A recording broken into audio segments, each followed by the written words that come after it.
Le marché des transferts européens continue de s'échauffer, l'Inter Milan se lançant dans la course pour recruter la star anglaise Marc Guéhi, défenseur de Crystal Palace. Considéré comme l'un des noms les plus prometteurs pour renforcer les rangs du Real Madrid ces prochaines années. Guéhi était tout proche de rejoindre Liverpool à la fin du mercato estival. Mais le transfert a échoué à la dernière minute pour des raisons financières et techniques, le laissant au club londonien jusqu'à nouvel ordre. Selon le site italien Tuttosport, l'Inter Milan surveille le défenseur anglais depuis longtemps et a récemment décidé de se lancer officiellement dans la course pour le recruter, bien que les négociations n'aient pas encore débuté. Les dirigeants nerazzurri voient en Guéhi un choix idéal pour renforcer la défense. Notamment compte tenu de la volonté du club de renforcer sa défense avec de jeunes éléments caractérisés par leur force physique et leur calme face à la pression. Le contrat de Guéhi avec Crystal Palace est prolongé jusqu'à l'été 2026, ce qui ouvre la voie à plusieurs offres intéressantes, notamment celles du Bayern Munich et de Barcelone, qui suivent de près le joueur, en vue d'entamer des négociations officielles prochainement. Guéhi, 25 ans, excelle au poste de défenseur central. Il est également considéré comme l'un des diplômés de l'académie de Chelsea, d'où il a rejoint Crystal Palace en 2021. Depuis, il a disputé 167 matchs dans diverses compétitions, marquant 9 buts et délivrant 5 passes décisives, s'imposant comme l'un des défenseurs anglais les plus performants de ces dernières années. Les observateurs estiment que la lutte pour sa signature sera l'un des dossiers les plus tendus du prochain mercato. Notamment avec la nécessité pour le Real Madrid et l'Inter Milan de renforcer leur défense en vue de la nouvelle saison. Le championnat espagnol reprend ce dimanche. Après la trêve internationale, le Coliseum Alfonso Pérez accueillera l'un des matchs les plus attendus de la journée, avec la visite du leader du classement, le Real Madrid. Ce match revêt une double importance. Le Real Madrid cherche à poursuivre sa série de résultats positifs, tandis que Retafe a besoin de points pour se relancer après ses récents résultats mitigés.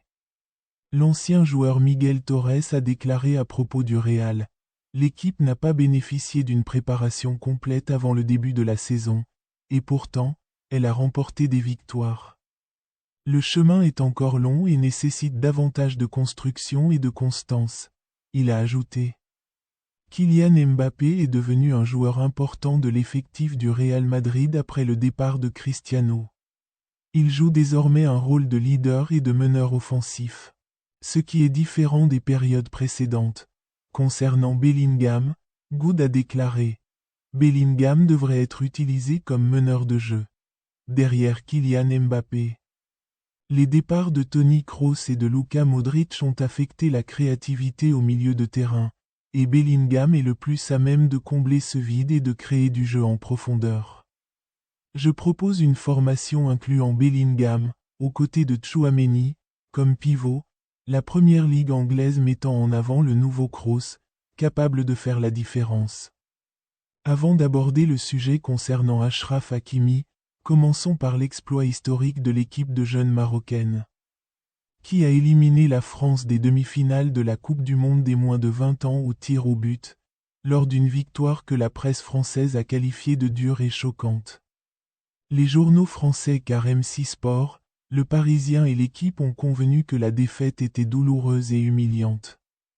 Tandis que les journaux latinos et espagnols ont salué la supériorité historique du Maroc et l'ont considéré comme un candidat sérieux au titre. Les analyses ont également souligné que la victoire marocaine a brisé la traditionnelle supériorité française sur l'Afrique et a eu un impact psychologique et médiatique. En Europe, cette réussite générera également d'importants bénéfices financiers et marketing pour la Fédération royale marocaine de football, grâce à des prix, des sponsors et des droits de diffusion. Je vais maintenant vous présenter ce que l'on pourrait qualifier de nouvelle bombe, un sujet qui unit l'équipe de France, Achraf Hakimi, et l'équipe nationale marocaine, et surtout le nom de son sélectionneur Walid Regragui. Vous souvenez-vous de ce jour où certains journaux français ont commencé à publier des articles sur le Maroc et Achraf Hakimi? affirmant que le Maroc était en colère parce qu'Hakim occupait la 6e place du classement du Ballon d'Or. Le journal Foot Mercato, par exemple, a intitulé l'un de ses articles « Le Maroc attaque le Paris Saint-Germain et France Football à cause d'Achraf Hakimi ». C'est ainsi qu'est née une relation tendue et sensible entre les deux parties. D'autant plus que nous savons ce qui se trame en coulisses. Nous vous expliquions précédemment comment le Paris Saint-Germain, le califat et les médias français ont créé des campagnes de propagande pour soigner une certaine image et faire passer des messages cachés sur le prochain film d'Achraf Hakimi.